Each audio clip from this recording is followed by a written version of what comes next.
Hello and welcome to Stuff Talk, the show where I talk about stuff. And today I think we'll just be talking about my ACL repair surgery that will be tomorrow. If you're watching this on the 29th, which is the day this will go up, I will be having my ACL repair surgery on the 30th in the morning.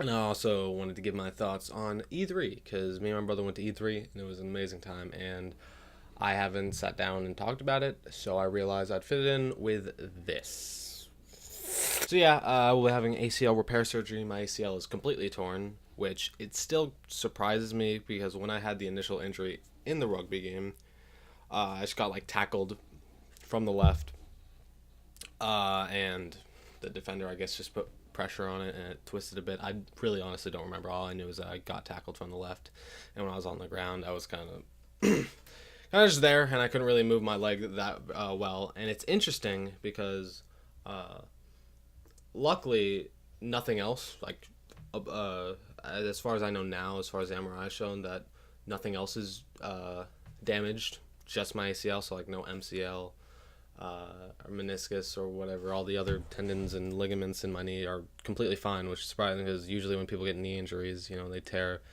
their meniscus or their ACL. It's usually multiple, or one's fully torn, the other's half torn. Usually more than one, but I got lucky enough to only tear my ACL. And it was also the pain. It didn't really hurt that much. I'm not gonna lie to you. It really only hurt when I stood on it and put pressure. But when I was initially down, after tackle, I didn't really feel much pain. And you could say it's the adrenaline, but even after the adrenaline wore off, hours later, didn't even hurt that much.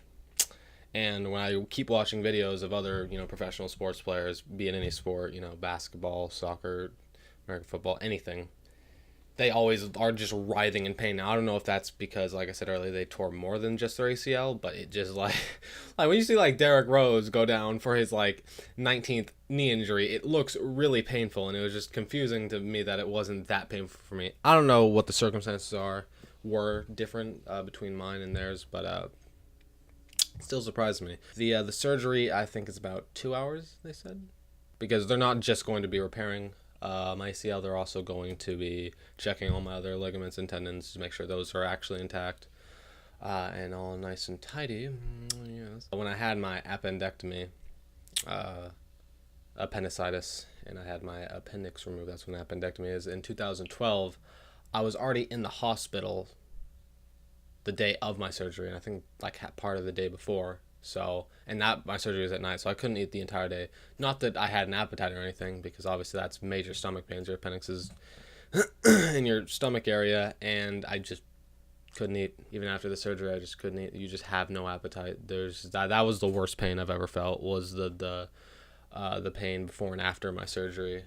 That just was terrible. And like I said, you just have no appetite. I mean, I could eat a few pieces of chicken, off chicken breast, to tear a little bit off, and I was just done. It was just horrible. And every time you move, every time you walk, every time you laugh, every time you cough, your stomach hurts. So that really did suck. So yeah, hopefully all goes well. Hopefully the pain's not that bad. I probably won't be on any sort of pain medication after I leave the recovery center of the hospital. I get to actually go back the day of, which is really nice. Go back home to recover. So they'll probably maybe put me on pain meds right after they finish the surgery, so when I wake up, I can chill. But I don't think they're gonna send me home with any, and even if they offer it, I wouldn't accept, because it's whatever. I'll deal with it. But I think it's 3 weeks with a knee stabilizer and walking on crutches. And I think it's 3 months. It was either 3 months or 6 weeks to when I can start jogging and swimming and doing basic rehabilitation exercise. I'll probably be going to physical therapy before that. And then I think it's 6 months before I have this test. My surgeon will check up with me and my physical therapist and do a test to make sure everything's great. And then it's 9 to 12 months when I can return to sports. And obviously I play rugby, which it's a contact sport, so I might be a little longer, a little closer to the 12-month mark, as opposed to if I was playing maybe basketball, that could let me go back in 9 months. But obviously rugby being a contact sport, gotta be a little careful. Hopefully the doctors don't like leave a scalpel inside my knee. That would be unfortunate. But yeah, on to E3. So me and my brother went. It was a very very good time.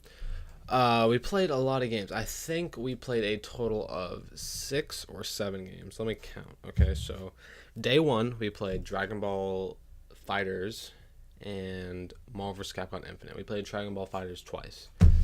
The second day, yeah, so I think the second day was just Lawbreakers and Quake, which I already previously played Lawbreakers prior to E3. I was in one of the early alpha tests, like maybe like almost a year ago or however long, like the initial alpha tests were. That's when I played it. And then the third day I played Dragon Ball Z again, Halo Wars 2, Call of Duty World War 2, and ARMS for the I almost called it the Wii U, the Switch. That was like 6 games or 7 games. I don't know, math. It's too hard.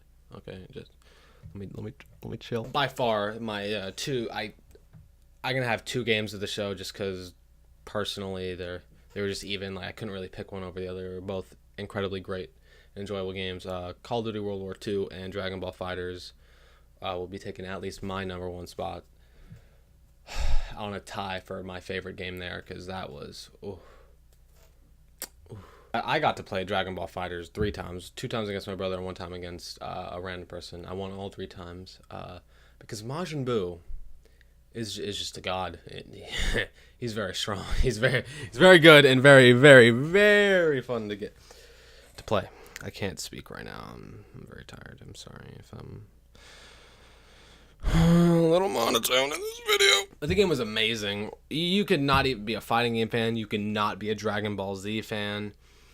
And you enjoy this game. It's like a serious competitive fighter, but at the same time, it's very easy to pick up and play. You have a light, medium, heavy punch, and a special attack, which is like little pew-pews. If you play any other Dragon Ball Z game ever, it's just like, you shoot little balls or whatever, and little pew-pews. And there was like 3D animations on 2D plans, 2.5D. It's just, I could talk about it all day. And then Call of Duty World War 2 was just what I've been waiting for, honestly. Just what I have been waiting for my entire life. If you don't know, I like really any games, not just shooters that are Vietnam era and before. Granted, most of these, Vietnam, World War I, World War II games are shooters, obviously. Then you have like medieval times, those games, primal times. I love those games too, trust me. And to have Battlefield 1 and then Call of Duty World War II come out in consecutive years is honestly a dream to me. I just love the technology and the weapons used at that at that time.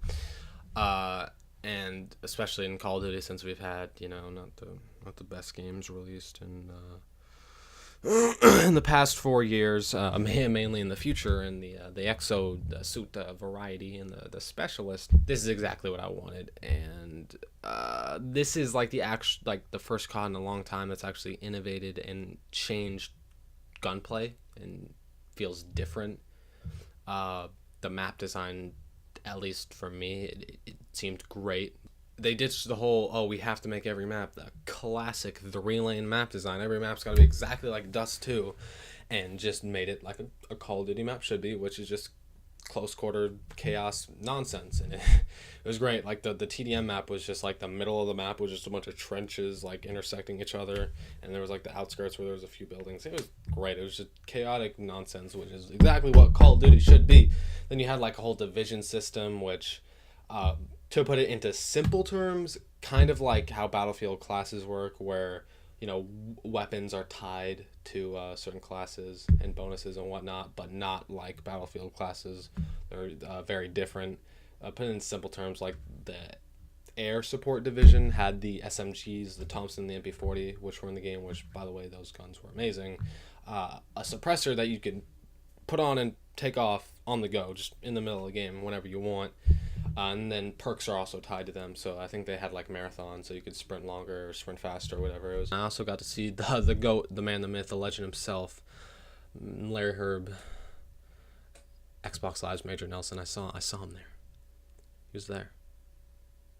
I didn't get to talk to him. I didn't get a picture with him, which is maybe my biggest regret of the entire event. Either it was great.